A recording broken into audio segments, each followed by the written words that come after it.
It's the Morning Sports Report here on Trib Live Radio. Ken Laird, Guy Junker, Chris Adamski, in for a special quarterback edition of the Cash and Culture, Pop Culture Retro Gaming Headquarters Morning Sports Report. Let me ask you guys this question. Closer to 100% chance Ben Roethlisberger is the quarterback of the Steelers next year, or Brian Hoyer is the quarterback of the Browns next year? Guy, let's start with you on this one. I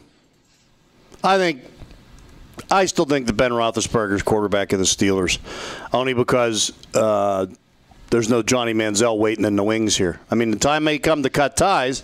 That's possible, but I think the Browns already have the guy in place that will eventually. I think a lot of people there, they're enjoying their ride, but I get this feeling they're kind of waiting for him to stumble so Manziel can take over. Interesting in the last 24 hours, Chris, the reports, Jason Cole of Yahoo basically saying Hoyer's not going to sign a long-term deal with the Browns if Manziel's still there. Now, Hoyer's agent refutes that, but Hoyer wouldn't answer those questions a couple days ago when he was asked directly. And basically, Ed Werder of ESPN says the Browns aren't interested in negotiating. His contract's up at the end of the year. He's led them to a 3-2 start. He led them to a 3-0 start last year. How much money and when would you pay Brian Hoyer? Yeah, it's one of these. If you remember, the Chargers had a similar situation with Drew Brees and Phillip Rivers a few years back. Now, where this comparison ends is, with all due respect to Brian Hoyer, and I think he's been a surprise, and I think he is, one of the best 32 quarterbacks in the world, so he'll be a starting quarterback in the NFL at this point. I don't think he's going to be Drew Brees. I don't think the Browns are going to kick themselves like the Chargers could be. Yeah, but again, the Chargers had ended up with a decent. I don't know if you can assume that Johnny Manziel is going to have the career Phillip Rivers does. Not that Phillip Rivers is the best quarterback in the league, but you got to be happy with him as a franchise quarterback. I think a top 10 type quarterback in the league. So, to answer your original question, Ken, I still think, let's face it, Manziel's going to get his chance in Cleveland. That's what makes it so difficult to navigate if you're the Browns, because it's hard to really draft him and then not even give him a chance.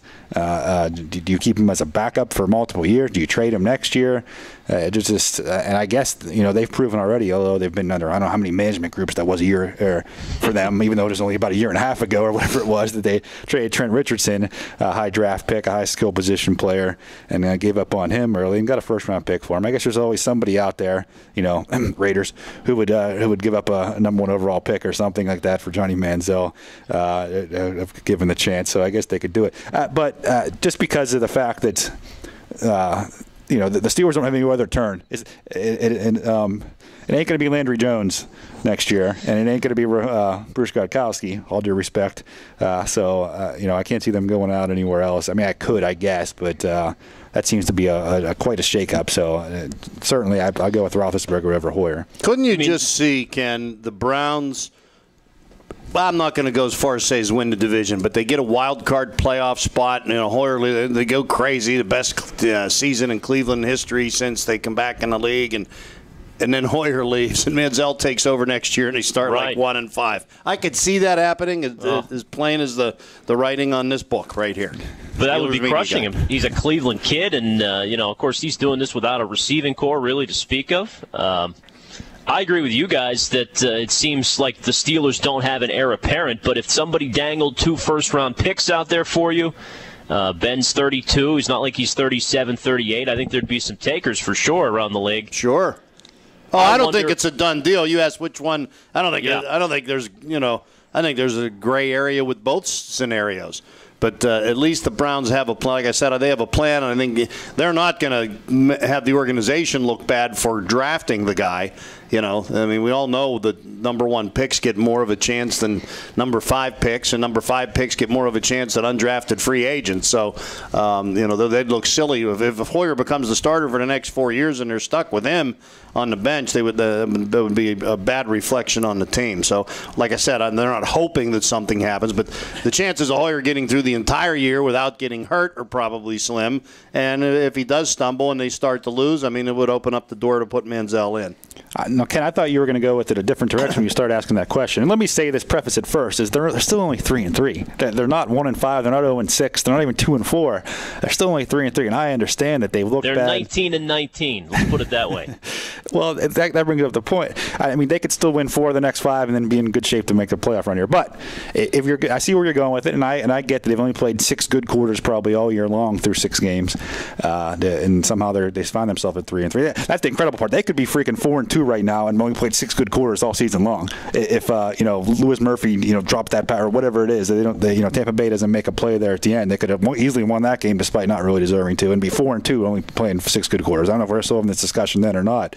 I guess when you get your butt kicked by Cleveland, you have this discussion no matter what. But I thought you were going to go, when you started saying that question, better than 100% chance who's back, Ben Roethlisberger. I thought you were going to go Mike Tomlin or go that way. But I think they have to be almost tied together.